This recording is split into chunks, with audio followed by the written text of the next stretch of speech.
Assalamualaikum. Waalaikumsalam. Silakan masuk Ibu. Silakan duduk Ibu. Baik Bu, sebelumnya perkenalkan saya Isnaini Zuratan Hasanah yang bertugas pada pagi hari ini. Ibu dengan Ibu siapa? Ibu Nadia, Bu. Nadia, Bu. Ibu Nadia. Baik Bu, sekarang saya akan memberikan konsultasi kepada Ibu. Apakah Ibu sudah bersedia? Bersedia. Karena pasien sudah bersedia, maka selanjutnya kita akan menjaga privasi dengan menutup sampiran yang ada. Dan setelah itu Bu, sebelum itu saya akan menyediakan alat terlebih dahulu, seperti ada pulpen dan juga ada kertas inform konsen. Langsung saja setelah itu saya akan menjelaskan prosedur apa yang akan saya berikan kepada Ibu dengan inform konsen. Baik Bu, sekarang saya akan menjelaskan kepada Ibu apa itu deteksi dini gangguan psikologi postpartum blues pada masa nifas dan juga menyusui. Sebelumnya saya akan melakukan persepsi terlebih dahulu kepada Ibu. Apakah Ibu tahu apa itu postpartum blues? Belum tahu, Bu. Postpartum blues itu merupakan gangguan mental yang paling ringan dan juga yang berlangsung hanya beberapa hari. Baik, sekarang saya akan menanyakan kepada Ibu, apakah Ibu pernah mengalami gangguan dari postpartum blues? Seperti yang pertama, apakah Ibu pernah merasa marah dan juga sering merasa tersinggung tanpa sebab? Kadang-kadang, Bu. Selanjutnya, apakah Ibu pernah merasa sedih dan juga menangis berulang kali tanpa sebab? Tidak pernah. Selanjutnya, apakah Ibu pernah merasa khawatir, cemas, dan gelisah? Kadang-kadang saya merasa khawatir, cemas, bimbang, kayak gitu dah. Baik, dari jawaban yang sudah Ibu berikan, di sini saya akan merumuskan masalah yang terjadi pada Ibu. Yaitu Ibu mengalami salah satu ciri-ciri dari gangguan postpartum blues, dan cara mengatasinya yaitu Ibu harus berpikiran positif dan juga meluangkan waktu untuk istirahat, terutama tidur pada waktu siang hari. Dan juga Ibu harus bisa menceritakan keluhan Ibu kepada keluarga terdekat Ibu seperti suami, dan juga Ibu bisa melakukan konsultasi kepada bidan atau bisa ke saya lagi. Bagaimana Bu? Ada yang ingin ditanyakan? Sudah jelas, Bu. Kalau sudah jelas, maka saya akan menjelaskan kepada Ibu yang selanjutnya, yaitu tentang depresi postpartum. Depresi postpartum itu merupakan gangguan yang lebih berat daripada postpartum blues yang sudah saya jelaskan sebelumnya itu. Dan sekarang saya akan menanyakan kepada Ibu, apakah Ibu pernah mengalami gangguan dari postpartum blues, dari depresi postpartum? Seperti apakah Ibu pernah merasa sulit tidur walaupun Ibu sangat lelah?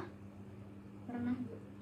Dan juga apakah Ibu sering mengalami nafsu makan yang berkurang? Iya, pernah, Bu. Selanjutnya, apakah Ibu pernah merasa mudah putus asa? Iya, pernah, Bu. Selanjutnya, apakah Ibu juga sering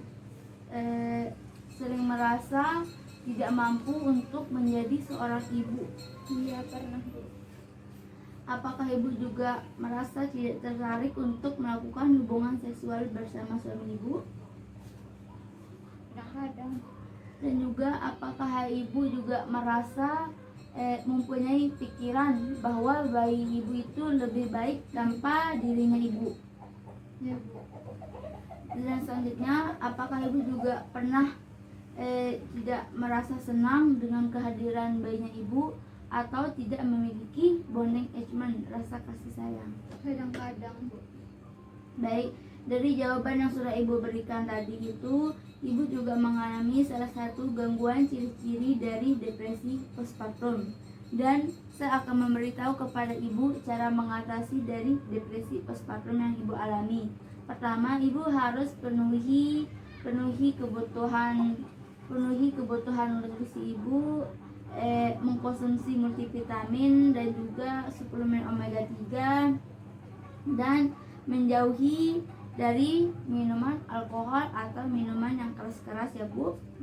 Dan juga selanjutnya ibu bisa, jika ibu merasa sulit tidur, ibu bisa mengatasinya dengan mandi air hangat sebelum tidur.